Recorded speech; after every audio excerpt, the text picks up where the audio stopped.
Dubai में you are one of the most successful Indian builder. Why should I invest in Dubai? सबसे most important thing income tax. कितना भी पैसा कमाओ पूरा आपका है पैसा। Extra tax on the property नहीं है कि आपने 2 करोड़ का चीज 3 करोड़ में बेचा और बाद में आपको 1 करोड़ जो प्रॉफिट बनाया उसके ऊपर भी टैक्स देना पड़ेगा। मिस्टर रिजवान साजन दुबई के रियल एस्टेट बिलियनर हैं और डैन्यूबे ग्रुप के फाउंडर हैं। उनका सफर मुंबई के एक छोटे से स्लम एरिया से शुरू हुआ था जो कि आज एक मल्टी बिलियन डॉलर एम्पायर में बदल चुका है। ओके बट ये सब स्टार्ट कैसे हुआ? I used to understand the pulse of the customer. हमने क्या देखा, everybody is selling property, उसको कैसे मैं compete करूं? So then I realized that 85 to 90% of the population उनको अपना घर खरीदना है और इनको मैं 1% per month पे घर देना चाहता हूँ। आज की तारीख में when I am talking to you, every year we deliver 4 to 5 projects. Every year? Yes. कौन सी एक ऐसी डार्क रियलिटी आपकी इंडस्ट्री के बारे में? आज दुबई ऊपर है, कल कोई रीजन से market can start falling. Majority of the people make that biggest mistake that when the market is going up they get carried away. Top 3 materials बताओ जो लोग बेच सकते हैं आपको। इंडिया से जो है हम लोग बहुत टाइल्स खरीदते, लैमिनेट्स खरीदते, काफी सैनिटरी आइटम्स हम खरीदते। अगर रिजवान भाई को सब जीरो से स्टार्ट करना हो और आपके पास 1 करोड़ रुपए हो दुबई में, 1 करोड़ रुपए से कौन सा बिजनेस स्टार्ट करो? ये क्या करोगे पता है? जब हम सारे दोस्त लोग बात करते हैं दुबई के बारे में, अभी स्पेसिफिकली जो मेरे थोड़े से रिच टाइप फ्रेंड्स हैं, तो एक जोक चलता है हम लोगों के बीच में कि इंडिया में सबसे महंगी जगह दुबई है। नहीं, हम लोग ऐसे बात करते हैं कि अगर अब इंडिया में किसी को भी सब बहुत पैसे कमा लिए जिसने और फिर आके पार्टी करनी है, महंगी लाइफ जीनी है, सिविलाइज लाइफ जीनी है, तो दुबई आके करते हैं। Like now vacation home investment सब दुबई में। हाँ, दुबई का एक परसेप्शन है कि दुबई महंगा है, बट अगर तुम एप्पल टू एप्पल कंपेयर करो, कार्पेट टू कार्पेट कंपेयर करो, because we sell here in carpet, there is no built up super built up हो गया, तो definitely Dubai is much cheaper than many cities of the compared to Gurgaon we are cheaper compared. And that's how you everything you show is like super. वो है ऐसा। आज की तारीख में when I am talking to you, we have 15 projects on the floor, which is getting ready. Every year we deliver 4 to 5 projects. Every year? Yes. Okay, but ये सब start कैसे हुआ? आप दुबई में you are one of the most successful Indian builders. In fact, forget Indian, you are one of the most successful builders here. And that's an inspiration. तो मुझे एकदम beginning से start करना है। मेरे को पता है बहुत बार बात कर चुके हो, आपने मुझे बताया, but let's go back again. तो childhood से बताओ, first कहाँ पे आप पैदा हुए, उधर आसपास कैसा एरिया था, हाउ वाज योर चाइल्डहुड, लोग कैसे थे? ओके, पैदा जब भी मैं हुआ था तभी तो मैं स्लम में था, तो मुझे वो स्टोरी तो याद नहीं, डैडी कभी सुना दे तो याद है कि तो पैदा हुआ था स्लम में। बट पैदा होने के साथ ही वहाँ पे एक लॉटरी सिस्टम इंडिया में होती, माड़ा करके एक एरिया है, वहाँ पे एक लॉटरी सिस्टम देते हैं जहाँ पे सब्सिडाइज्ड आपको घर मिलता है, और लॉटरी में से समझो ना कि मिलियन में से 10 आदमी को मिलता है, ऐसा कुछ सिस्टम होता है। I know. तो luckily as soon as I was born, तो dad got a lottery that you're been eligible to get this house. तो house मतलब एक चॉल सिस्टम था। तो immediately within 6 months or 1 year after I was born, we shifted to a chawl. तो पापा करते क्या थे, मम्मी क्या करती थी? was working for Nathani Steel Private Limited. अच्छा। He worked there for almost 25 years from the time he came to Mumbai, and until he was alive he was working with there. फिर मुंबई आके फिर वो हम लोग चौल में चले गए, and chawl was a very good because chawl के अंदर खुद का अपना बाथरूम था, वहाँ बाथरूम भी नहीं था, ये खुद की अपार्टमेंट, अपना खुद का प्राइवेट बाथरूम है, एक 1 रूम किचन, मतलब एक ही रूम के अंदर मैं, मेरी सिस्टर, मेरे ब्रदर, हम लोग तीनों सोते थे उसी के अंदर। कोई आसपास ऐसा नहीं था वहाँ पे? कभी बचपन में ऐसा देखा कि कोई बहुत बड़े सपने देख रहा है और टर्न अराउंड कर रहा है अपनी life? Luckily, Dad, he put me to the convent school. Fatima High School is the name of the school which I studied. I still go there sometime. And that school is a convent school जहाँ पे सब अमीरों के बच्चे आते थे। अच्छा। And I think I was the poorest one in that school. So it was a very difficult situation for me because pocket money बहुत छोटी मिलती थी हमको। कितनी पॉकेट मनी मिलती? 15 रुपये। 15 रुपये दिन की, हफ्ते की, महीने की? महीने की। ओके। महीने की 15 रुपये पॉकेट मनी मिलती थी। तो कैंटीन में जब भी हम जाते थे तो कैंटीन के अंदर कोई समोसा खाने के लिए या कोई तो 4 आना 8 आने का जो भी, तो थोड़े दिन में खत्म हो जाता था। बस का फीस बचाने के लिए हम लोग चल के जाते थे, मैं और मेरी सिस्टर। कि चलो बचा के थोड़ा पैसा बचेंगे, वहाँ पे कैंटीन में यूज होगा। तो वहाँ सारे जब रईस बच्चे होते थे तो कभी ऐसी फीलिंग आई कि मैं थोड़ा इन्फीरियर हूँ इनसे? बिल्कुल, हमेशा हमेशा से फील होता था ऐसा, बिकॉज मेरे पैसे एक हफ्ते में खत्म हो जाता था जो हम पॉकेट मनी दिए। उसके बाद कैंटीन में जाओ तो मेरे दोस्त लोग समोसा खा रहे हैं, कितनी बार उसको पूछूं कि यार मेरे लिए भी समोसा दे दो। तो ये तो हमेशा का था। बट ऐसे फिर जेलअप कैसे हुए लोगों से, क्योंकि यूजुअली सबकी प्रॉब्लम होती है ना। हाँ, तो फिर वो डैडी को बोला कि प्लीज मुझे कुछ पैसे दो। तो डैडी बोला मेरे पास इससे ज्यादा पैसे नहीं, आता था नहीं, स्कूल फीस देना 15 रुपया। उसने पता बैलेंस शीट बता दिया अपना। तो फिर मैंने छोटा सा पैसा लिया डैडी के पास से, 500 रुपया उधार लिया उनके पास से। मैंने कहा मुझे प्लीज दे दो, मुझे कुछ ना कुछ करना पड़ेगा ताकि मैं मेरे दोस्तों के साथ बैठ के कम से कम एक समोसा चाय तो पी सकता हूँ कैंटीन के अंदर, और कुछ नहीं। तो फिर वो 500 रुपये से एक छोटा सा बिजनेस स्टार्ट किया। क्या बिजनेस स्टार्ट किया? होलसेल मार्केट में गया, मस्जिद बंदर में, वहां से बुक्स उठाए, स्टेशनरी बुक्स होते हैं ना, तो वो स्कूल बुक्स लाके सारे दोस्तों को बोला भाई तुम स्टेशनरी शॉप से 2 बुक्स ले रहे हो, मेरे से आप books low please, I will give you same price.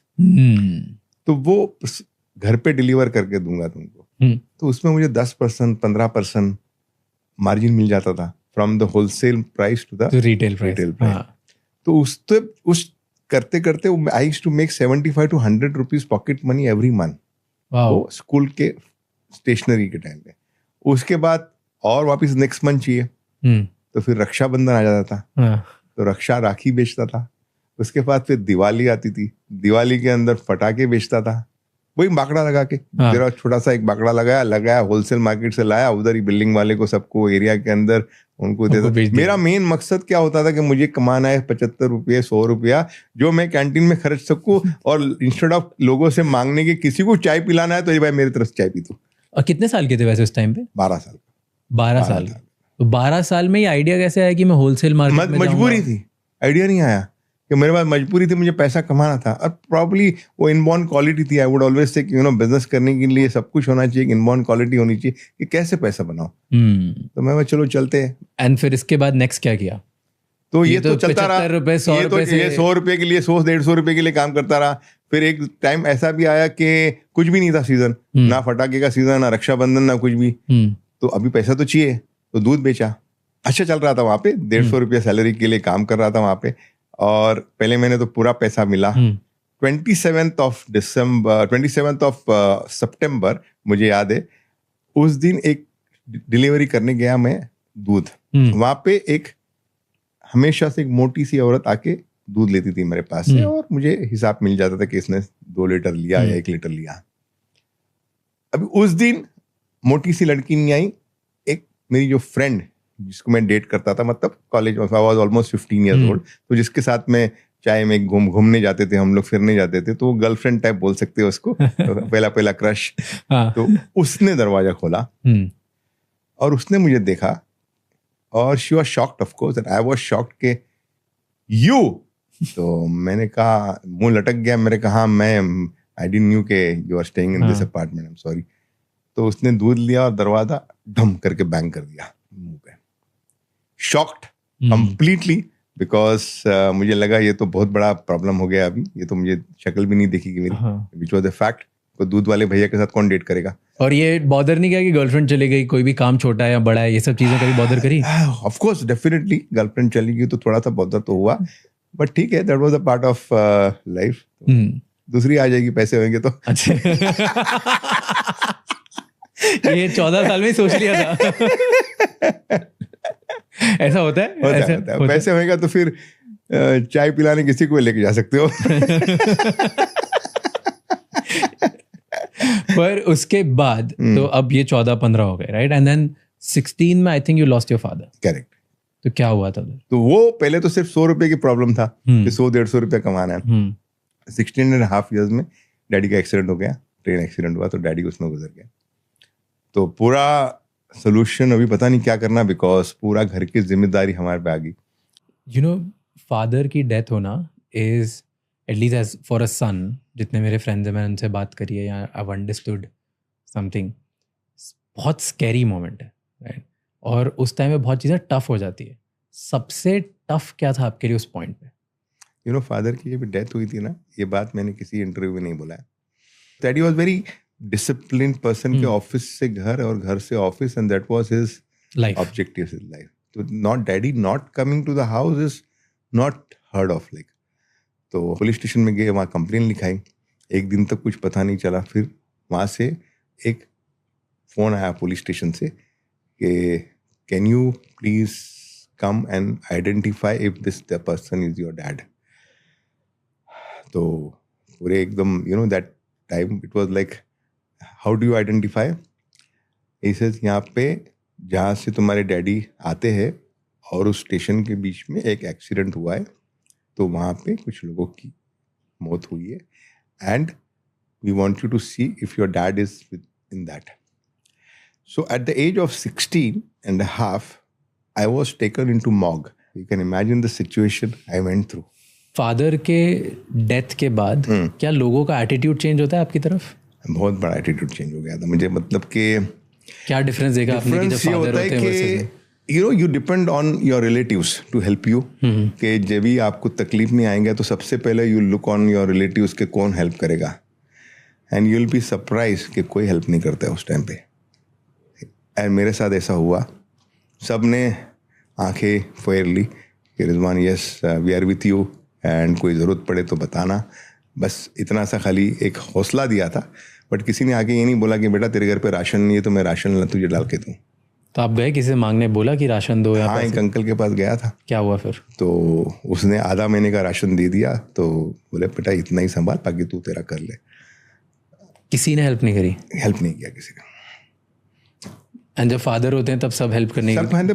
Father होते तो डेफिनेटली, पैसे तुम्हारे पास होते तो सब तुम्हारे साथ होते, नहीं होते तो डेफिनेटली ये दुनिया ऐसी है मेरे भाई। This is the way the whole life is, when you want people to help you at that particular time. And then we were not that rich people also or something कि कि we had that sort of a thing कि मुझे कोई help करने के लिए आएगा और कितना दिन हेल्प करेगा। वो भी सोचता है कि मैं उसको हेल्प करूंगा तो एवरी मंथ तो राशन नहीं दूंगा उसको।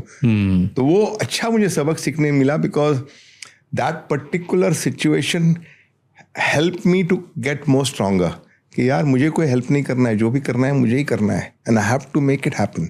Is that a void? Do you help your relatives today? I try my best, not only my relatives, but across whoever comes to me, I go out of the way to help majority of the people.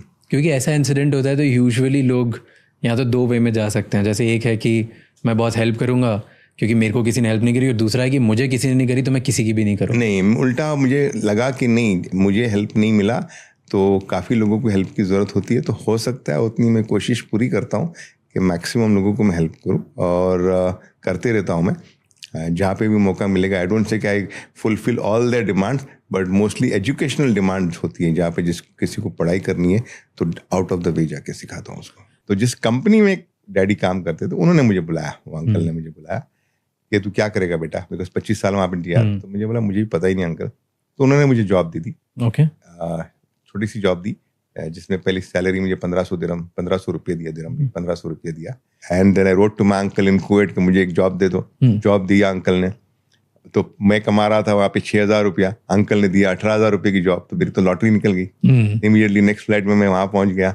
तो Kuwait के अंदर salary plus commission थी, 18000 रुपया plus commission थी। तो उस जमाने में commission, I would say that I am a very good sales person and I can sell a lot in terms of selling. किसी को भी बेच सकता हूँ मैं। तो 12 साल से बेच रहे हो ना सर? इतने साल से बेच रहे हो। तो कमीशन मेरा जो था वो 1.5 से 2 लाख रुपए बनता था मेरा, होटल का काम करता था। और आपका मेन जॉब क्या होता था? मेरा सेल्स पर्सन। क्या बेचना होता था? बिल्डिंग मटेरियल, मतलब प्लाईवुड है, टिम्बर है, स्टील है। अच्छा।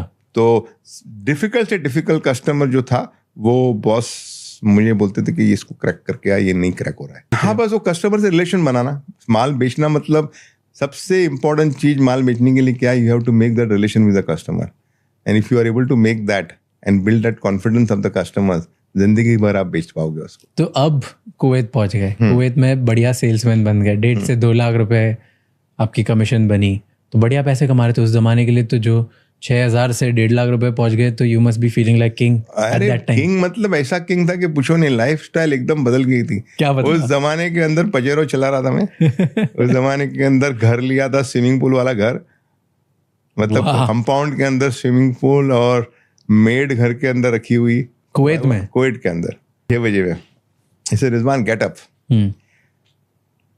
Kuwait has been invaded. तो मैंने कहा इन्वेडेड, ऐसे अंकल क्या क्या what are you trying to say? Kuwait has been invaded. मुझे इन्वेड का मतलब मीनिंग नहीं समझ में आ रहा था।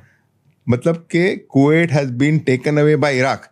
मैं बोला ऐसा कैसा कोई कंट्री ले सकता है यार? ये मजाक है क्या? तो बोलते just get up and look outside your window and you will see what's happening. तो विंडो खोला तो ऑल द वॉर टैंक्स चल रहे हैं वहाँ पे, सोल्जर्स लोग घूम रहे हैं और पूरा कंट्री को उन्होंने कब्जा कर लिया था। मैसेज भेजने के लिए we have to go to Basra. तो फिर हमने क्या किया कि गाड़ी लेके हिम्मत करके बसरा, कुवैत से बसरा गए। बसरा मीन्स 2 घंटे की ड्राइव, कुवैत से 2 घंटे की ड्राइव पे you go to Basra is in Iraq. वहां पे एक टेलीग्राम बेच के आ गया। इंडियन एम्बेसी बसरा में दी गया? इंडियन एम्बेसी में नहीं गया। इंडियन एम्बेसी को पूछा कि क्या, how do I send the telegram? तो they guided me go to Basra and send the telegram if you want. और वहां तक कोई प्रॉब्लम नहीं है बसरा तक जाने में? बसरा जाने के लिए बहुत प्रॉब्लम थे, रास्ते में बहुत टैंक बैंक थे, सब कुछ थे, लेकिन वो रिस्क था। लेकिन मैसेज पहुंचाना था मम्मी को कि मैं सेफ हूँ, मम्मी टेंशन मत लो। तो बसरा जाके टेलीग्राम बेच के आ गया। तो आते आते एक दिमाग में आइडिया आ गया कि बिजनेस करते हैं हम लोग वॉर जोन में, वॉर जोन के अंदर। तो क्या बिजनेस करेंगे? एक तो हेल्प भी करेंगे पब्लिक को, बिकॉज सबको मैसेज भेजना है, सेवा भी करेंगे और पैसा भी कमाएंगे। तो सेवा ऐसा करेंगे कि 5 दिनार एक टेलीग्राम में लूंगा आपके पास से और आपका टेलीग्राम मैसेज में भेज के आपको रिसीट दे दूंगा। ओके, इतना वर्ड्स आप डाल सकते हो। तो हमने एक बाकड़ा लगाया। हमेशा मैं बोलता हूँ कुछ भी जरूरत पड़ेगी तो बाकड़ा लगा लो, बाकड़ा लगा लो। तो बाकड़ा एम्बेसी में लगाया। उनको पूछा देखो इस तरह से हम हेल्प करना चाह रहे, तो please allow us to put this bench जिसके अंदर हम बैठेंगे टेबल के पीछे, जिसको telegram can be send to your house, 5 dinars only, minimum 100 words and you can send what you want to send. तो लिखना चालू किया हमने, हमारे दोस्तों ने कि ये टेलीग्राम, 100 टेलीग्राम कलेक्ट किया, बसरा में गए। द डिफरेंस वॉज 5 दिनार कुवैत में करेक्ट कर रहे थे और वहाँ पे एक टेलीग्राम का कॉस्ट था in Iraq was only 5 Iraqi dinars and the difference was 1:10। So 5 Kuwaiti dinar कमा रहे थे और इराकी दिनार में हम टेलीग्राम का पैसा दे रहे थे और रिसीट लाके कस्टमर को दे रहे थे। 10 गुना प्रॉफिट था। फिर इसके बाद क्या किया? उसके बाद फिर एक दोस्त को लिखा कि दुबई आना है मेरे को। क्यों? बिकॉज यार eight the end of the day मैं बाजारों में घुमा हुआ बड़ा सेल्समैन बिल्डिंग मटेरियल का घूम रहा हूँ, रास्ते के अंदर वो सीट किट बेच रहा हूँ। ठीक है, पैसे बन रहे थे, but at the end of the day that's what not I wanted to do. I wanted like when you have tasted something, you're selling steel and wood and talking to different merchants and selling them, और ये जाके पानी पूरी दुकान में बेच रहा हूँ कि यार मेरे से सीट किट ले लो। तो उसको लिखा था कि जॉब दे दो मुझे। उन्होंने जॉब बोला कि रिजवान मैं तुमको जॉब दूंगा और 3,000 रुपये की सैलरी, 3,000 दिरहम में सैलरी में बुलाऊंगा, मतलब 36,000 रुपये उस वक्त के। तो मैंने कहा प्लीज बुला लो एंड कुछ बेचूंगा तो उसके ऊपर 25% कमीशन देगा। तो ये 2.5 लाख रुपए छोड़ के 36,000 की नौकरी करने चले गए? कुछ बेचेगा तो 25% कमीशन मिलेगा। ओके। बेचना आता था मुझे, यहाँ से उसका हार्डवेयर का काम था, तो वही बैग लेके हार्डवेयर मार्केट के अंदर, आज भी मेरे हार्डवेयर मार्केट के अंदर हर एक दोस्त यहाँ पे जिसको मैं माल बेचता था मुझे सब जानते कि ये आदमी हार्डवेयर के दुकान एक बैग लेकर आता था, वो बोलता था ये ले लो, ये ताला ले लो, ये क्या बोलते हैं उसको, नल ले लो। तो ये सब चीजें बेच के सेल्समैनशिप की तरह बेचता था और इसको अच्छा खासा बिजनेस करके दे दिया मैंने। सो बिल्डिंग मटेरियल यहाँ पे दुबई में ब्रोकरेज फर्म स्टार्ट करी, तो बेचते कैसे थे? कस्टमर्स कैसे ढूंढते थे? उसी तरह से जैसे परसिस्टेंटली फॉलो अप करके। बट कहाँ, मतलब किसी को अगर सेटअप करना हो बिजनेस, आई एम आस्किंग क्योंकि ना मेरे बहुत सारे व्यूअर्स ऐसे यंग लोग हैं इंडिया में, दुबई में, अराउंड द वर्ल्ड, अमेरिका में, सब जॉब कर रहे हैं और अभी वो उस पॉइंट पे हैं जहाँ पे 25 साल के हैं, 30 साल के हैं, वहाँ पे अब यार की जॉब कर लिया, बिजनेस स्टार्ट करना है। Okay. So I'll tell you how I came into the building material business. Brokerage हमने देखा कि अच्छा चल रहा है। एक सिचुएशन ऐसी आई कि एक किसी को वुड बेचा आपने, मिस्टर फारूक, पेट्रा ट्रेडिंग, जिंदगी में कभी नहीं बोलूंगा, उसकी वजह से मैं आज जो भी हूँ।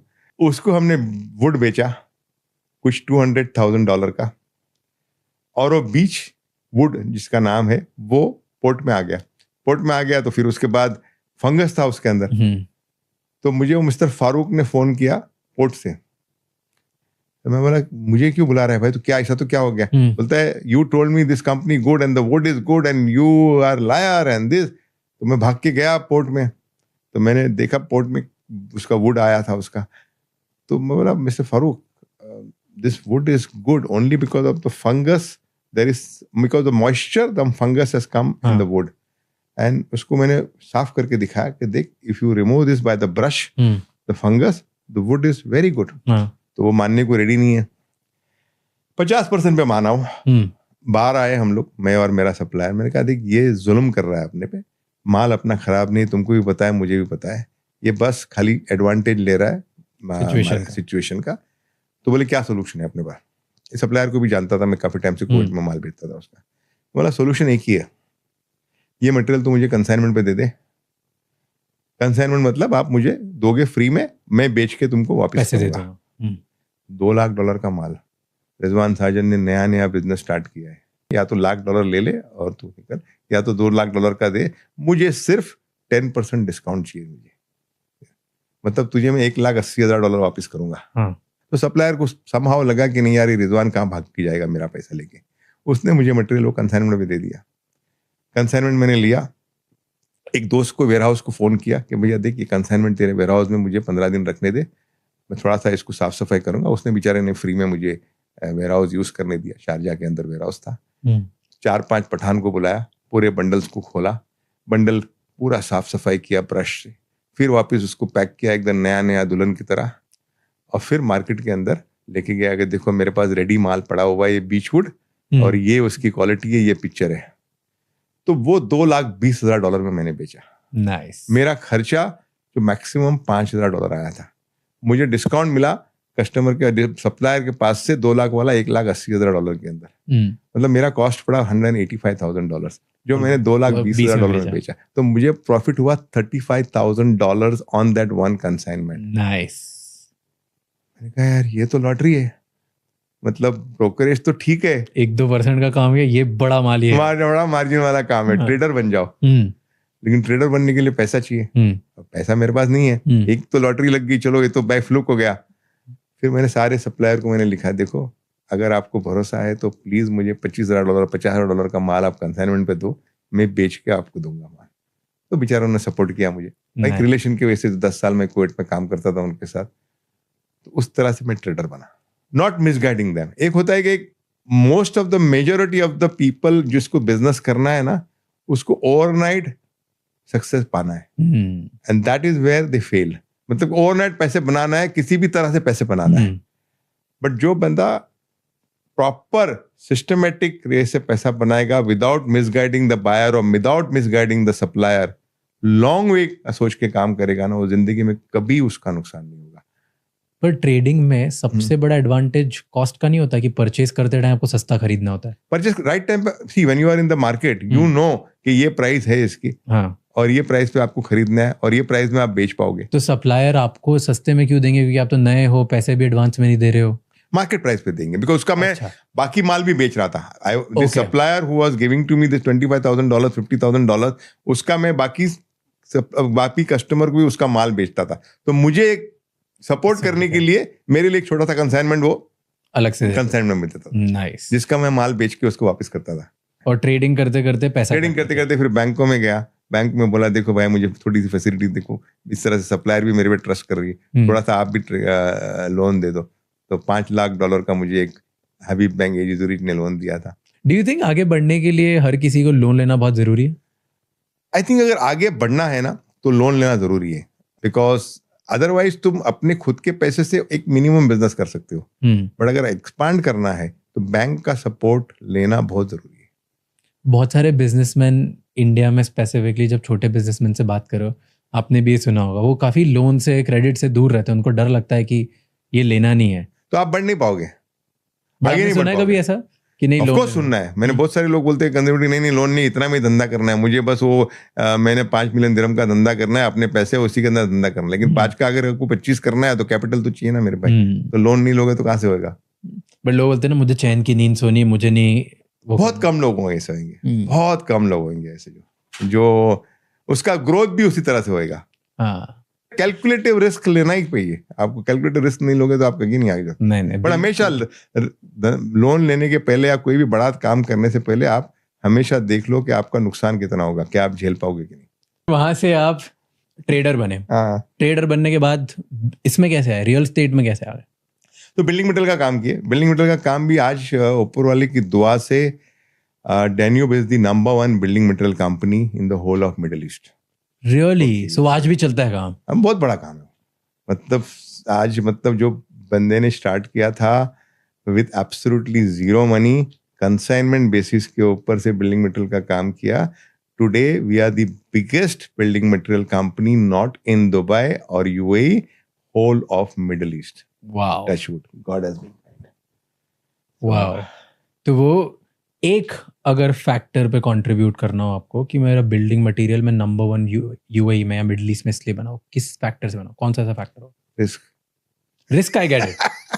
कोई मुझे ठोस बात बताओ, कोई एजेंसी ने बहुत हेल्प किया, किसी सप्लायर ने, किसी बायर ने बहुत हेल्प किया कि तो कोई बिजनेस भी जो करता हूँ ना मैं, बिल्डिंग मटेरियल जब मैंने स्टार्ट किया था तो I used to understand the pulse of the customer, कि कस्टमर को चाहिए क्या। और एवरीडे का मेरा हिसाब होता था कि मैं सुबह में ऑफिस में बैठता था, आदिल को छोड़ता था स्कूल में 8 बजे, 8 से 1 बजे तक खाना खाने के बाद 1 घंटा आराम करने के बाद 3 बजे निकल जाता था वेयर हाउस के अंदर। वेयर हाउस के अंदर जाके मैं पूछता था आज कस्टमर ने क्या मांगा, आज क्या नहीं है, क्या डिमांड है, क्या नहीं। कस्टमर को पूरा समझता था, और एक इंक्वायरी जो 4-5 बार आ गई वो अपने पास नहीं है, वो आइटम अपने पास नेक्स्ट बार होना चाहिए। तो कस्टमर की नीड को फुलफिल करते गया। और मैंने देखा कि यहाँ पे लोग सिर्फ बेसिक बिल्डिंग मटेरियल बेच रहे हैं। बेसिक बिल्डिंग मटेरियल मतलब एक प्लाईवुड बेच रहा है और एक टिम्बर बेच रहा है, but there are lot of items in building material in a particular one shop कोई नहीं बेच रहा है। मतलब कोई हार्डवेयर बेच रहा है, कोई सैनिटरी बेच रहा है, कोई क्या बेच रहा है, बट अलग अलग सेगमेंट से वो बेच रहे हैं। So I said, if I am able to create one store which has everything under one roof, people will buy from me. So gradually we created one store where you get plywood, timber, steel, sanitary, hardware, जो आप building material में मांगोगे वो आपको Danube के पास मिलेगा। तो हर एक आदमी दुबई में नहीं आएगा, अबू धाबी वाला नहीं आएगा, शारजा वाला नहीं आएगा। तो अबू धाबी में दुकान खोल दी, शारजा में खोल दी, फुजेरा खोल दी, सेम मॉडल के ऊपर। And that's how we then उसके बाद फिर ओमान चले गए, बहरीन चले गए, सऊदी चले गए, कुवैत चले गए, कतर, हर एक जगह पे दुकान खोल दी। और टुडे आज कुछ भी बिल्डिंग मटेरियल खरीदना है किसी को तो डेन्यूब है ना। पर सबसे बड़ा सप्लायर कौन है अभी आपका? बहुत सारे सप्लायर है, बिकॉज हर एक प्रोडक्ट के अंदर we have many suppliers. Still को एक दो तो होते हैं जो सबसे बहुत सी, टिम्बर के अंदर कोई अलग है, प्लाईवुड के अंदर अलग है, सैनिटरी के अंदर अलग है, बहुत सारे सप्लायर्स है। सबसे इंपॉर्टेंट फैक्टर क्या है? प्राइस है, क्वालिटी है, ब्रांड है, कोई नया टाइप का मटेरियल है, क्या है जो आप ढूंढ रहे हो? वो अगर मैं सप्लायर हूँ और डेन्यूब को माल बेचना है ना, तो फर्स्ट डील के अंदर मैं प्राइस नहीं सोचूंगा, जो सप्लायर जो डेन्यूब ने मांगा मैं दे दूंगा। पर आप इतना मांगोगे कि वो बेचारा नहीं, इतना भी नहीं मांगूंगा ना, इतना थोड़ा मांगूंगा कि एक बार अगर प्राइस सही मिल गई, मेरा प्रॉफिट नहीं गिनूंगा मैं। आपको जो भी आप खरीदोगे, देखो इंडिया से जो है हम लोग बहुत टाइल्स खरीदते हैं, इंडिया से हम लैमिनेट्स खरीदते, इंडिया से काफी सैनिटरी आइटम्स हम खरीदते। तो मुझे बेचना है तो आप पहला deal, second deal, third deal जो है ना, उसमें आप कॉस्ट नहीं सोचो, आप कॉस्ट टू कॉस्ट या बिलो कॉस्ट थोड़ा बेचो, एक रिलेशनशिप बनाओ, अपने आप पैसा बनाओगे। एंड इसमें कोई स्पेसिफिक टाइल की कोई कंपनी वगैरह खरीदते हो कि नहीं, आप किसी के लिए भी रेडी हो? बहुत सारी एजेंसीज है, टू बी ऑनेस्ट। अभी मैं प्रॉपर्टी में आ गया तो मुझे कंपनीज के नाम याद नहीं। मतलब कोई स्पेसिफिक कंपनी खरीदोगी, कोई नया अगर टाइल मैन्युफैक्चरर है कोई दूसरी कंपनी का देगा क्वालिटी में तो खरीद लो? नहीं, टाइल के अंदर you don't require a particular brand, अच्छा क्वालिटी होना चाहिए। और कोई भी कोई टाइल वाला आ गया मोरबी से, बोले रिजवान भाई तुम खरीद रहे हो $10 के अंदर, मैं आपको $8 में दूंगा, ले लूंगा उसके पास से। तो मोरबी वाले याद रखो, डेन्यूब को बेचना है प्राइस कम करके बेचो। एंड कितना मिनिमम ऑर्डर प्राइस होता है? काफी सारा होता है, बिकॉज एक आध दो दिन नंबर्स हो ना। Every day in my warehouse 100 containers are unloaded and loaded. अनेक कंटेनर की प्राइस कितनी होती होगी लगभग? टाइल्स की बात करते हैं, चलो टाइल्स की बात करते तो $10,000, $10,000-15,000। 100 कंटेनर्स डेली मेरे वेयरहाउस के अंदर डेली ऑफलोड हो रहे और अनलोड हो रहे, और पूरे डिस्ट्रीब्यूशन हर एक सिटीज में जा रहा है।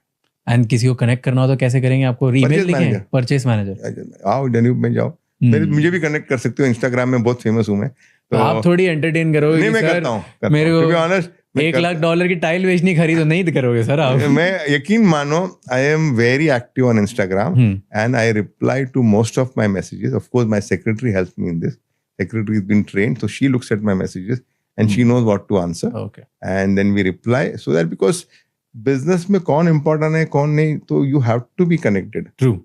अगर कोई बकवास करता है hello sir how are you, उसको जवाब नहीं मिलता है. पर कोई लेकिन कोई irresistible बोलेगा offer सर दे मैं देगा ये $10 की टाइल आपको $9 में दूंगा, तो एकदम रिप्लाई कर दो. आगे मिलियंस की बात कर रहे हो तो, Yeah. और किसी का डेली अगर मिलियंस का बिजनेस है और कोई फिगर आउट कर लेता है ये तरीके से, तो then it's a big opportunity. Relation बनाने के लिए first order, second order, third order में प्राइस नहीं पूछो, दे दो.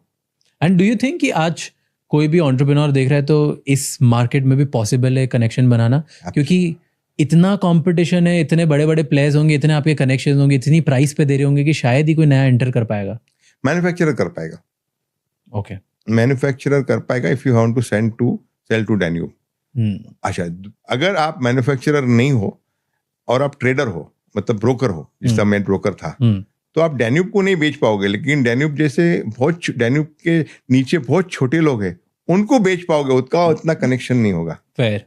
So you don't concentrate to sell on Danube. You concentrate to sell to the smaller people who doesn't have that connection, which you have a better connection. Yeah.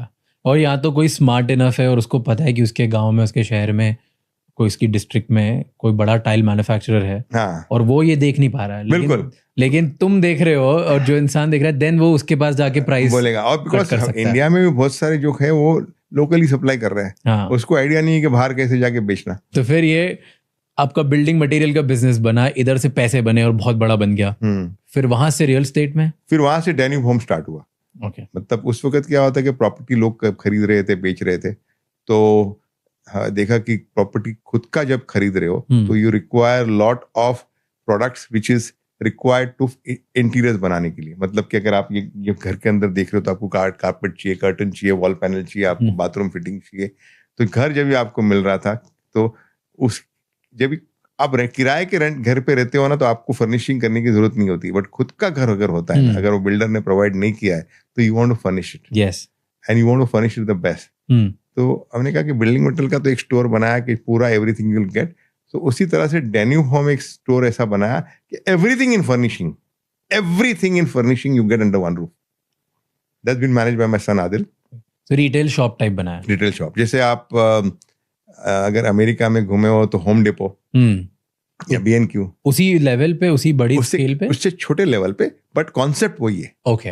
America की market बड़ी है, तो उसके store बड़े बड़े हैं. But अब हमारा जो वर्षा का स्टोर है वो भी 100,000 स्क्वायर फीट है. तो यहाँ से काफी लोग, इंडिया से लोग लेके जाते हैं वहाँ पे माल. वहाँ पे बिकॉज इंडिया से काफी सस्ता पड़ता है. यहाँ से अगर कंटेनर में डाल के भी लेके जाओगे ना, तो it's much cheaper to take it from here and then to take it from India. सारे होम मटेरियल, सारे home, everything whatever you see in this house, including the mirrors and mixers and outdoor furniture, wallpaper, paints, hardware, sanitary. So variety बहुत ज़्यादा होगी. Variety बहुत. And कौन सी country से import होता है? Again all over the world. From USA, from Istanbul, from Canada, from China, from Malaysia, from Indonesia, सब जगह से सामान. तो ये डायरेक्ट अगर इंडिया में लोग ले लें तो डायरेक्ट चाइना से लेंगे तो उनको सस्ता नहीं पड़ेगा? ले सकते हैं ना. तो लेकिन सबके पास पूरा, देखो डायरेक्ट चाइना से अगर आप घर बना रहे हो तो आप चाइना से पूरा कंटेनर तो नहीं लाओगे ना भाई. आपको तो चाहिए 100 स्क्वायर मीटर टाइल चाहिए. आप बिजनेस कर सकते हो, घर नहीं बना सकते. घर. फेयर. और फिर वहां से ये बिल्डिंग्स बनाना, रियल एस्टेट में आ गए. बट फर्स्ट आइडिया आया कि चलो बिल्डिंग बनाते हैं. किसने दिया ये आइडिया? खुद नहीं. बिल्डिंग बनाने का, अभी रियल एस्टेट में घुसना है. अच्छा, वैसे घुसना है, ट्राई करना है. तो फर्स्ट प्रोजेक्ट क्या ढूंढा? फर्स्ट प्रोजेक्ट हमने ड्रीम्स बाय डैन्यूब ढूंढा. तो विला प्रोजेक्ट था. तो वो स्टार्ट किया. तो बैंक के बगैर कुछ नहीं हो सकता है. तो 500 बिलियन का प्रोजेक्ट था, 500 बिलियन डालना नहीं था ना. तो ओके, अब मेरे को इसके इकोनॉमिक्स समझ. आपने सोचा कि अब मैं बहुत ही बड़ा गेम खेलता हूँ. मैं एक बड़ा गेम नहीं यार, 500 मिलियन का खेला था, उससे बहुत बड़ा काम कर रहा था मैं. अच्छा, उससे ऑलरेडी बड़ा काम कर रहे थे. 2.5 बिलियन दिरहम, 2.5 बिलियन 3 बिलियन का तो मेरा खाली बिल्डिंग मटेरियल का काम है ना. तो बड़ा गेम था अपने. साल भर में 2.5-3 बिलियन डॉलर हो रहा था आराम से.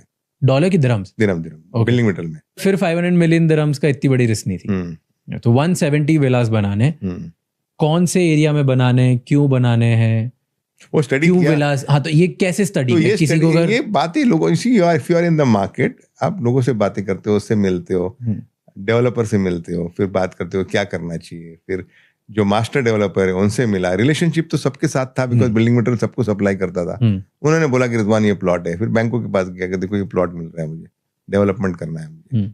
तो लकीली एक ब्रांड डैन्यूब ऑलरेडी बन चुका था मार्केट के अंदर because of building material. Because of building material. And I always believed in marketing. हमेशा जब भी पैसे नहीं थे ना तो मार्केटिंग के अंदर बहुत पैसा मैंने लगाया, बहुत ज्यादा पैसा लगाया. क्या करते थे मार्केट? कुछ भी छोटा मोटा मार्केटिंग, मतलब जब भी पैसे नहीं भी थे तभी स्टार्टिंग में मुझे याद है उस एट दैट टाइम आपको पता है ये 4 व्हील ड्राइव होते थे.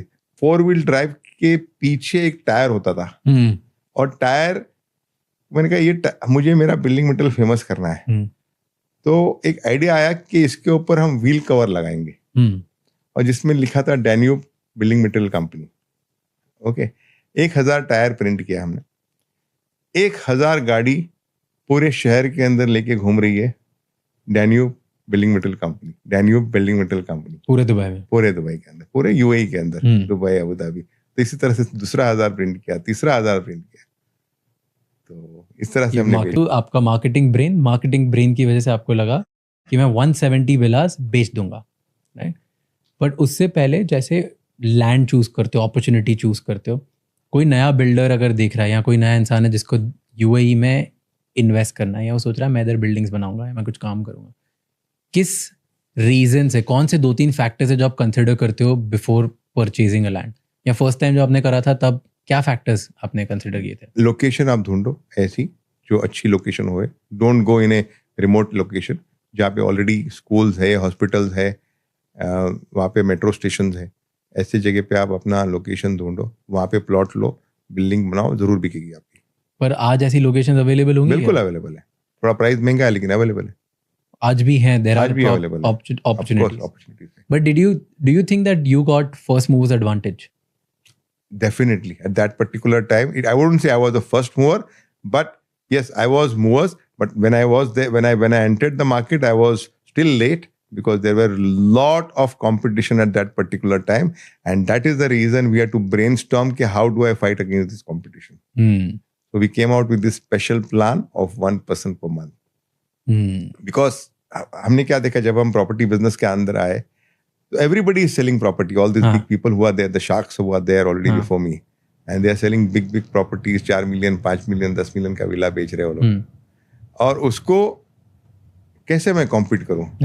So then I realized that 85 to 90% of the population which lives in the UAE are expat population. उनको अपना घर खरीदना है, but they cannot buy the house because उनको कोई ऑफ लैंड प्रॉपर्टी के अंदर लोन नहीं देगा.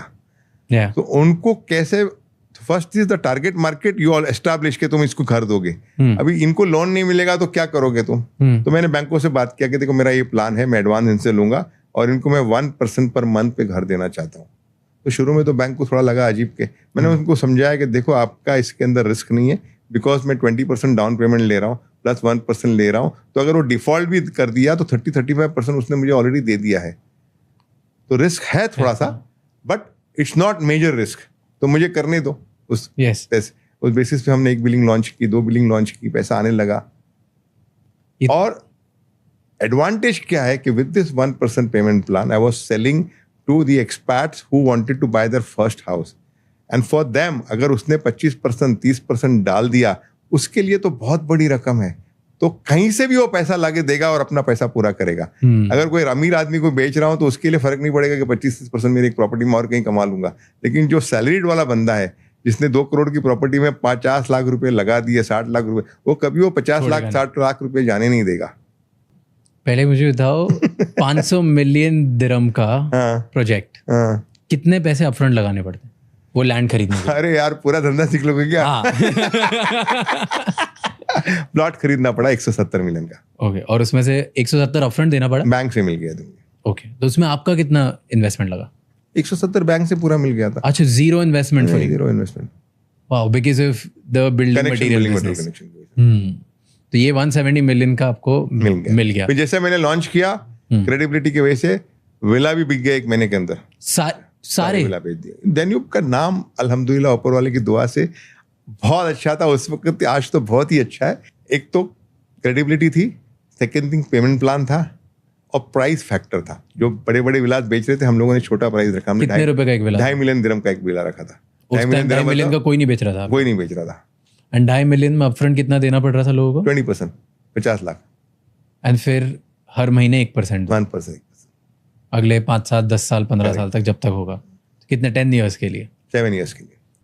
एक बजट था, मुझे पता है कि 500 मिलियन दिरहम का है बजट, मुझे 5% इसमें मार्केटिंग पे डालना है, मतलब 25 मिलियन दिरहम का मैंने मार्केटिंग कर दिया। फिर बिल्डिंग लॉन्च किए, अपार्टमेंट लॉन्च किए, दूसरा अपार्टमेंट लॉन्च किए। इस तरह से आज की तारीख में we have launch 33 projects, out of which 16 delivered and 15 on the floor. आज भी और कोई बिल्डर ये 1% प्लान? ऑफ कोर्स काफी लोगों ने फॉलो किया, काफी लोगों ने कॉपी किया, but the first mover is always the beneficial.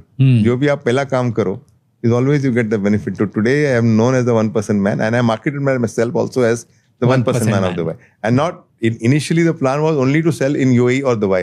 अभी भी जैसे अब इतनी सारी प्रॉपर्टीज हैं और अब 1% में सब देते हैं, अभी भी क्यों खरीदते हैं फिर लोग आपसे? बाकी लोग दे रहे, एक भरोसा है ना, you have that credibility which Danube has. New developer अगर आके 1% मुझे कॉपी करेगा, वो उसको टाइम लगेगा बेचने के लिए। एक you know, when you are buying that first time property, और जब भी आप पहली बार खरीदते हो तो वो एक अपनी बहुत बड़ी रकम लगा रहे हो। You are putting your investment into the जो फर्स्ट जो प्रॉपर्टी। मेरे जो बायर्स है वो मोस्टली सब इतने रिच लोग नहीं है, जो जिसको अफोर्डेबल खरीदना है और जिसको 1% में खरीदना है। तो वो सोचता है कि यार दूसरा बंदा भी बेच रहा है 1% के अंदर, शायद मेरे 5% कम भी देता होगा वो। बट शुड आई रिस्क और should I go with mister Rizwan Sajan, who is already delivered so many building, who is here in the market for so many 30 years? So I have still the majority of the advantage of this 1%.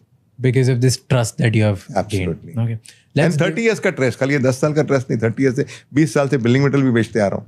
तो maximum आपके जो buyers हैं, you will say that those are consumer buyers? Mostly consumer buyers, कि वो अपने रहने के लिए अपने नहीं, अपने रहने के लिए या अपने को और रेंट पे चढ़ाने वाले। मतलब lot of now people from all over the world are coming, they want to invest in Dubai and they want to invest and get a higher rental and get a appreciation, which Dubai is giving you. Dubai gives you 8% appreciation, 8% rental return and 15 to 20% every year appreciation. So तीन parts में divide करते हैं buyers को, एक जो खुद के रहने के लिए ले रहा है, एक जो रेंटल पे चढ़ाने के लिए, और एक जो सिर्फ खरीद के चाहता है कि थोड़े टाइम बाद में वापस बेच दूंगा। Correct, right? तो तीनों में सबसे ज्यादा परसेंटेज, तीनों में को 100 में से बताओ कितने लोग हैं परसेंटेज? आई वुड से रेंटल वाले ज्यादा है, जो मैं लेके रेंट पे डालूंगा 50-60% आते हैं, 50-60% आएगा। एंड देन रहने वाले 20-25% जो है वो खुद ही रहेगा, 30% रहेगा, और बाकी जो 10-15% है फ्लिप करेगा। तो वो बल्क बायर्स हो। So those are your major investors. नहीं, सिंगल इन्वेस्टर भी, वो भी सोचता है कि मैं लूंगा और बेच दूंगा। ओके, नाउ अब दुबई में इतने सारे बिल्डर्स हैं, राइट? हर जगह आप देखो XYZ नेम्स ही नेम, और दुबई में बड़ा फैंसी एक तरीका है कि बिल्डिंग के ऊपर बड़ा सा नाम लिख देते हैं, right? There is MR, there is Damac, there is 20 other, हर जगह देखो बड़े बड़े नाम लिखते हैं। जब भी आप दुबई में उतरो या इंडिया में भी रहते हो, तो आजकल तो सब इंडिया के ब्रोकर्स भी सभी बेच रहे हैं, राइट? आपको रोज एक नया ब्रोशर आता है जिसमें हजारों टाइप की स्कीम्स हैं, हजारों टाइप की एमिनिटीज हैं, और सब ऐसा लगता है कि वाओ, लाइक ये तो हमने कभी सोचा ही नहीं है। ऐसे ऐसे बिल्डर्स के नाम जो कभी पता भी नहीं, और ऐसे बिल्डर्स के नाम जो पता भी है, राइट? इतने सारे कंपटीशन में कोई कैसे डिसाइड करे कि मैं डेन्यूब की ये वाली प्रॉपर्टी पे ही इन्वेस्ट करूंगा, कहीं और नहीं करूंगा? व्हाई? तो राज, पहली बात तो मैं बताना चाहता हूँ, आपने मुझे सही बताया, बहुत सारे डेवलपर्स हैं, more than 500 developers today in Dubai. Proudly I am saying that Danube is the number 6 developer in the whole of Dubai. Number 6 पे आता है मेरा नंबर, और उस नंबर 6 में 3 are government property owners. So in the private developers, we are the number 3rd. Wow. Okay. Now this has not come automatically on work. We have really worked hard to ensure that we give the best of the quality. और payment plan जो मैंने आपको बताया, सबसे अच्छा payment plan दिया है। Fully furnished apartment जो आप देख रहे हो ना, ये अपार्टमेंट ये पूरा फर्निश करके देता हूँ, जो मेरा डेन्यूब होम आपको करके देता है। एमिनिटीज, अगर आप बोलते हैं बहुत सारी एमिनिटीज देते हैं, बिल्डिंग के अंदर कोई एमिनिटी नहीं दे रहा है, 40 to 50 एमिनिटीज देते हैं हम। इतनी सारी एमिनिटीज देते हैं कि डॉक्टर ऑन कॉल भी अंदर है, नॉनी ऑन बोर्ड भी है, अदर देन दी आपको पूरे स्पोर्ट्स इक्विपमेंट, जो स्पोर्ट्स के एमिनिटीज है, या सोना है, स्टीम है, सलून है, स्पा है, ये सब है। 40 to 50 amenities we provide depending on the size of the building. Fully furnished apartment, 1% payment plan and before time delivery. And उसके बाद आपकी जब भी प्रॉपर्टी रेडी होती है ना, मैंने बोला ना 50-60% are the international buyers who wants to put it on rent. We have a company will take care your property and put it on rent. Then the building is managed by my own company, which means after you have bought the building from me, I want to ensure that the facility management also is done by our own building. It's not to make money from that building, but to ensure that the building की जो standard है वो इतना maintain करे कि अंदर आप building के अंदर जाओ, क्लीनलीनेस, उसका जो खुशबू आनी चाहिए बिल्डिंग के अंदर, जो कोई प्रॉब्लम आया तो इमीडिएटली अटेंड करना चाहिए. That is also. तो दिस 360 डिग्री सोल्यूशन जो है ना, वो कोई नहीं ऑफर करता है. और जब भी प्रॉपर्टी बायर आता है ना, मुझे बोलते हैं सर डिस्काउंट दे दो मुझे, तो उसको मैं बोलता हूँ पूरा दुबई पूरा घूम के आओ and then you come and buy from me, and we don't offer discount.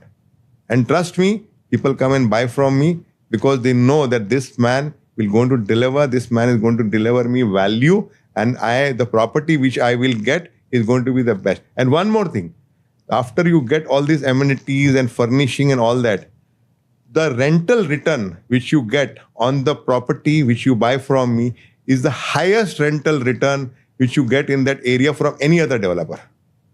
ये आप डूबेजल पे चेक कर लेना, जो बिल्डिंग पे रेंटल रिटर्न आपको किसी और प्रॉपर्टी डेवलपर का क्या रेंटल रिटर्न है. और वो बड़ी बात नहीं है, because when you are buying, when you are going to rent an apartment, आप क्या देखोगे कि मुझे फर्नीचर मिल गया, मुझे फर्नीचर का टेंशन नहीं है, मुझे एम्यूनिटीज मिल गया, तो मेरे बच्चे लोग ज्यादा बीइंग ऑन नेटफ्लिक्स और बीइंग ऑन टीवी देख रहा है और फालतू टाइम पास कर रहा है, उसकी जगह वो स्पोर्ट्स एक्टिविटी. बिल्डिंग के अंदर ही आपको पेडल टेनिस दिया हुआ है, लॉन्ग टेनिस दिया हुआ है, फुटबॉल दिया है, वॉलीबॉल दिया है, क्रिकेट दिया है, सब स्पोर्टिंग एक्टिविटीज दिया हुआ है.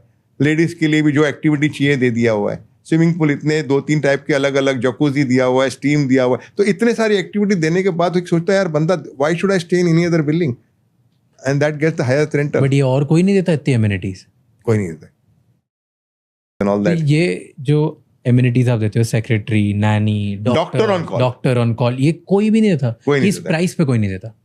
ये प्राइस के ऊपर नहीं, कोई नहीं देता है. रातों रात आपको जरूरत पड़ गई यार, डॉक्टर बैठा हुआ है, डॉक्टर को एक रूम दे दिया है, बैठ गया उधर, तो आपका मेंटेनेंस ज्यादा होता होगा ना लोगों से फिर? बिल्कुल नहीं, बिल्कुल नहीं. Same maintenance what is being offered by the other standard, because I'm not making money out of that, on that amenities which I am providing, facility which I am providing. पर आप ऐसा क्या कर रहे हो कि फिर दूसरे लोग नहीं कर पा रहे? इस प्राइस पे आप ये क्यों डिलीवर कर पा रहे हैं? मुझे हमारी कंपनी में ऐसा एक वैल्यू बनाना है कि अगर आपने एक बार डेन्यूब का माल लिया ना, और आप कहीं जाओगे नहीं. आज ओके, आई वुड से ऐसा क्यों कर रहे हो आप? आज आप एमिरेट्स एयरलाइन ट्रैवल करते हो, क्या आप और कोई airline without naming anybody travel करने को पसंद करोगे? क्यों? रेयरली एक दो होंगे उनके कॉम्पिटिशन, बाकी क्यों नहीं अटेंड करोगे? Because they pamper you, they give you that facility, they make you feel like a king. And that's what we try to create in Danube, that we make the customer feel like a king. They make you, offer you so many things. Agreed, but Emirates का comes with a price. Emirates बाकी सबसे बहुत महंगी है अभी. हाँ, starting क्या तभी नहीं थी, हो सकता है आगे भी मेरा पड़ेगा. तो हमारा जो सिंपल फॉर्मूला है, I am not selling apartment, I am selling a lifestyle, which eventually my price will be higher in the future, but right now my price is much lower than the other big developers in the market. कितना time लगेगा यहाँ से number 1 non government बनने में? See, I'll tell you something. I'm not into this race of number 1, number 2.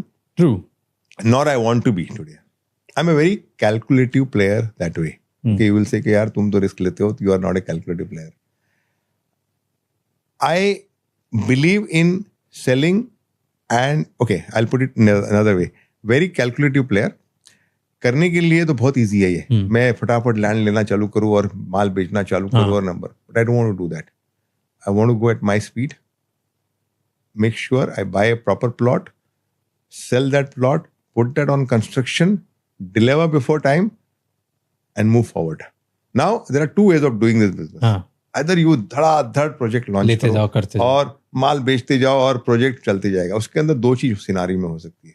Number 1, if the market drops for any reason, you are stuck with enough inventory which you have not sold, and you end up into a lot of debts. Secondly, if you launch too many projects at a time, you are not able to construct and deliver the projects on time. पर overall ये सारी अगर infrastructure दे रहे हैं, इतनी amenities दे रहे हैं और इतना ज़्यादा कंट्री में पैसा लगा रहे हैं, तो यहाँ पे लिविंग एक्सपेंसेस भी तो महंगे हैं नहीं है ना मेरे कंपेयर भाई। टू इंडिया, बहुत महंगा है ना इधर। कौन से एक्सपेंसेस महंगे हैं मुझे बताओ। I am asking you, rentals महंगा होगा रेंटल इंडिया में महंगा है। यहाँ से। इंडिया यहाँ बांद्रा में घर लेने जाओ, आप बैंड्रा बहुत एक्सपेंसिव एरिया को कंपेयर कर रहे हो। Bandra one of the top areas को कंपेयर कर रहे हो इधर से। अच्छा बांद्रा तो ओके, दुबई के इंडिया में भी अगर आप घर लेना जाओगे तो आप अंधेरी में लेना, चलो बांद्रा को भूल जाओ, अंधेरी ठीक है। अंधेरी में आप 1 बेडरूम का 2 बेडरूम का अपार्टमेंट आपको रेंटल कितने का 40-50 हज़ार रुपया देना पड़ेगा, मिनिमम देना पड़ेगा। 50 तो मैं बॉम्बे का हूँ इसलिए मैं आपको बोलता हूँ 40-50 तो 2,000 दिरहम हो गया महीने का, उससे महंगा है। लेकिन आप कमा भी तो दिरहम में कमा, यहाँ पे आपको 50,000 रुपए की जगह पे आपको लाख रुपया देना पड़ेगा। यहाँ कमाने की अपॉर्चुनिटीज है इतनी, बहुत है। कोई अगर ये देख रहा है और वो चाहता है कि चलो मैं कन्विंस हो गया, मैं दुबई जाने की कोशिश करता हूँ, यहाँ पे बेटर लाइफ क्वालिटी है या यहाँ पे ज़्यादा अपॉर्चुनिटीज़ है, इनकम टैक्स कम लगेगा, बट कमाऊंगा कहाँ से? कौन सी 3-4 अपॉर्चुनिटीज़ है जो यंग लोग इधर आके स्टार्ट कर सकते हैं और वहाँ उनको पैसे बनेंगे? What do you see today? Okay, the biggest advantage in Dubai is you are globally connected.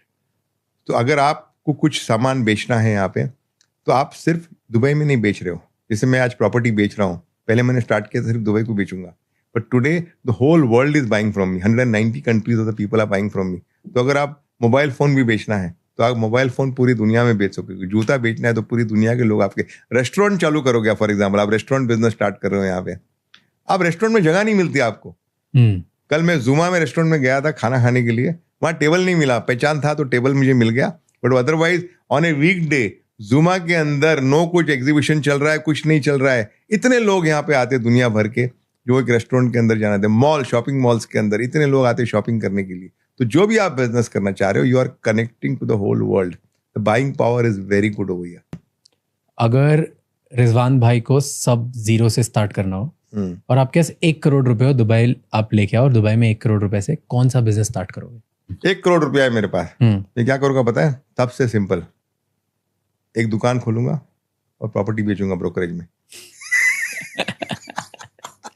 क्यों? इतने सारे वाई प्रॉपर्टी बेचूंगा? बताओ। प्रॉपर्टी के अंदर दुबई 5% कमीशन देता है, जो आपको इंडिया में भी नहीं मिलता है। इंडिया में अगर आप प्रॉपर्टी बेचते हो तो 2% 3% बड़ी मुश्किल से मिलता है। यहाँ डेवलपर लोग ब्रोकर को बोलते हैं भाई 5% ले ले, अगर ज्यादा माल बेचेगा तो 6% भी ले ले, that's a lot of money. And अगर अपन आगे मूव करते हैं, सबसे डिफिकल्ट चीज क्या होती है रियल एस्टेट बिजनेस में? इतने 12 साल में सबसे टफ चैलेंज क्या फेस किया? मोस्ट डिफिकल्ट चीज for any developer is to sell your project. Means apartment आपका बेचना is the most difficult thing, which many of the other than the top developers, many of them struggle. So that is the most important thing. कि तुम कैसे बेचोगे माल को। तो अब मुझे एक एक करके स्ट्रैटेजीज बताओ कैसे बेचते हो आप। पहली तो आपने बताया कि पूरे दुबई में पेंट कर दिया आपने। सबसे ज्यादा आपको क्या लगता है ब्रांडिंग में सबसे ज्यादा फायदेमंद क्या है आपको? Digital marketing. Other marketing is brand awareness, but digital marketing जिसके अंदर लीड मिलती है उसको कन्वर्शन होगा तो ROI उसका सबसे ज्यादा है। Okay, here's a last question I have, right? And it's a very important one, क्योंकि ये मुझे सबसे ज़्यादा इंटरेस्ट होता है जो सेल्फ मेड लोग होते हैं उनसे पूछने में, कि वो कहीं बहुत छोटी जगह से आते हैं एंड देन वो इतनी बड़ी इंस्पिरेशन बन जाते हैं, लाखों करोड़ों खरबों रुपए का अपना एम्पायर बना देते हैं, राइट? कौन सी एक ऐसी चीज़ है जो डार्क रियलिटी आपकी इंडस्ट्री के बारे में जो आप जो आप चाहते हो कि किसी को नहीं पता चले? Dark reality is don't over leverage yourself, and market in real estate can go up down. आज दुबई ऊपर है, कल कोई रीजन से market can start falling, and that is the biggest dark reality. And majority of the people make that biggest mistake that when the market is going up, they get carried away and they over leverage themselves, and these are the people who gets into trouble. And when I want to do this, I always remember my uncle's word. I want to live rich and I want to die rich. So I would never want to leverage myself in such a way कि कहीं चला जाए. Perfect. Thank you, Raj. It was amazing to chat with you. You are a wonderful person. What you have achieved in your life is very inspiring. At your age, on 28 years, I am impressed with you. In fact, I used to tell my marketing people, "ये बुलाओ ये बंदे को यार," and I'm happy that you are here and we are able to converse. So It was an honor knowing you as a person, क्योंकि मुझे काफ़ी अच्छा लगा. It felt like a very good chat. मेरे को ऐसा लगा कि मैं एक बिल्डर को नहीं, मैं एक इंसान को जान रहा हूँ. और मुझे वो सबसे अच्छी बात लगी, that you were open and you just shared everything about it, even the emotional side about dad and relationships and family and every opinion. So thank you so much for doing that.